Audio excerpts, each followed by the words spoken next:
In Melee, there are several different ways you can move your character. Among them are walking, dashing, wave dashing, wave landing, dash dancing, and of course, Koopa backdash wave slide hover walk moon landing. This is a physics exploit that increases the distance gained from a number of characters' wave dashes, and even makes some of them rival Luigi's in length. Ganondorf benefits the most from Koopa backdash wave slide hover walk moon landing, and with nearly TAS levels of precision, he can slide halfway across Final Destination using this technique. Roy also gets a massive boost on his wave dash length, and just like regular wave dashing, you're fully actionable when performing this technique. Now, I know what you're thinking. What? From my understanding, here's how it works. Normally when you wave dash, your initial boost in speed from air dodging into the ground is gradually decreased by means of a given character's traction value until you come to a halt. However, if, when you wave dash backwards, you very, very slightly input a walk in the opposite direction, your speed will instead be decreased not by your traction, but rather a strange combination of your character's walking speed and walk acceleration, affecting the length of your wave dash. This means that with characters that have very low walk acceleration and relatively high traction, you can get a noticeable increase on your wave dash length by performing this technique.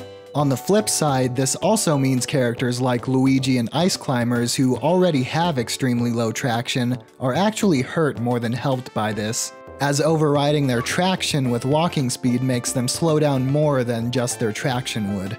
Maximum length Koopa backdash wave slide hover walk moonlands are awesome, but also not very feasible, as it requires you to not only do a frame perfect maximum length wave dash or wave land, but also input a sustained value of the slowest possible walking speed on the analog stick while you slide, which is especially difficult because you pretty much have to keep your finger dead still as you slightly tilt your analog stick.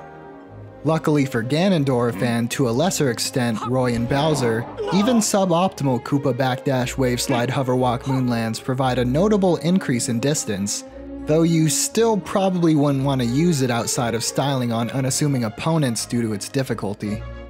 While we're sliding around though, fuck it, let's slide around some more. This is the Super Wave Dash, an exploit that requires you to use Samus's bomb.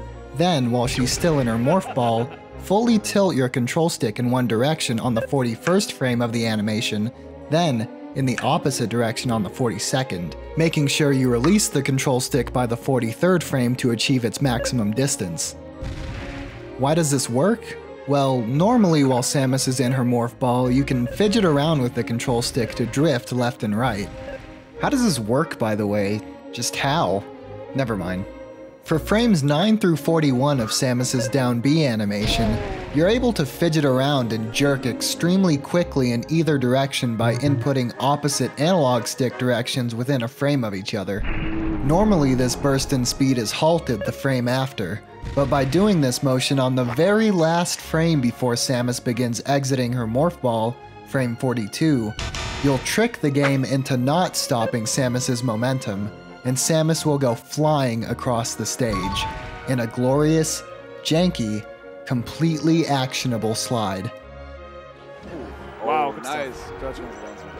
Quick finds a lot of these at the moment, like especially against. Oh my god! And he made it work with the Super Wave Dash. This was the only way he could reach that ledge in time, and he made it! Who cares about it being useful though? Behold, the completely useless Super Duper Wave Dash.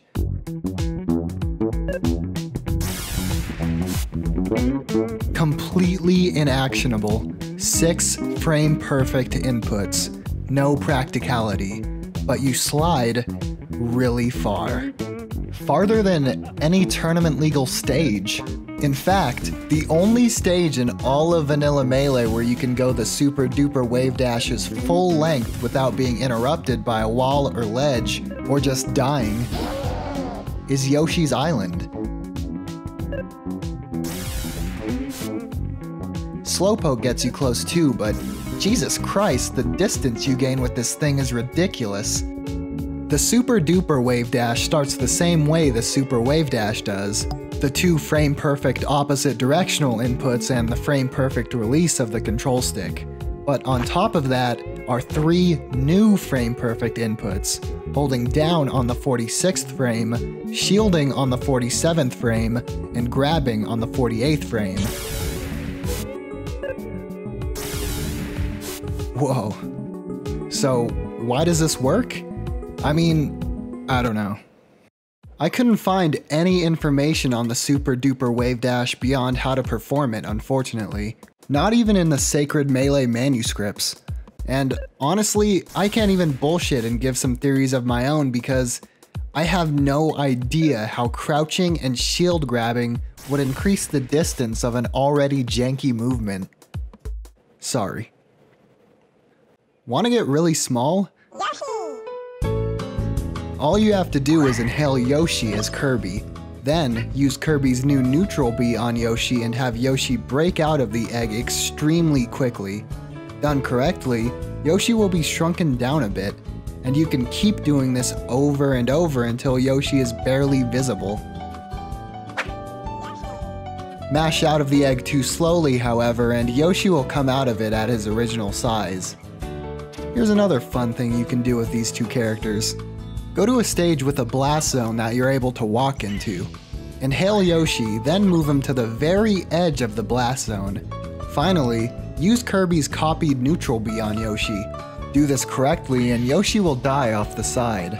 And Kirby will walk away very happy. Thanks for watching.